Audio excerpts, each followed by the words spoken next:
Alright, for our 3D color spaces, we have modeled two different modes, one RGB and the other HSL. So for our RGB space, you can see we can select two color inputs, and depending what mode, your third input is going to be a different color based on which mode you selected.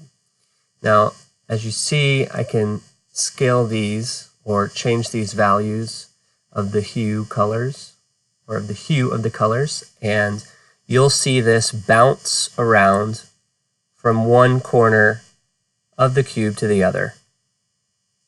Of course, if I choose a less saturated color, you won't see it go to the full endpoints. Now for our different modes, we have this will be a blend of the two colors, which is calculated by its midpoint in 3D space. We will have a background mode, which chooses a color that contrasts very well with both colors and looks good with both of those colors that are selected. And that is the complement to the blend. For our accent color, the color is chosen that will accent each color well.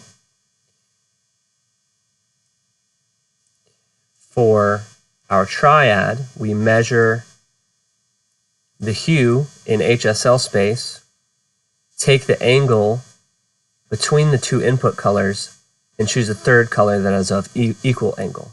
So if we want to view this in HSL space, you can see this purple and blue input have an angle, and this, as we change these, you will see they will spin around the color wheel as those angles decrease and increase.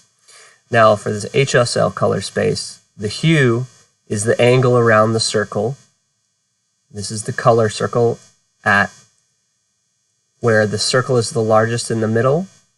That is where your perfectly saturated colors are. As you move from the outer circle to the inner circle, the saturation is lowered.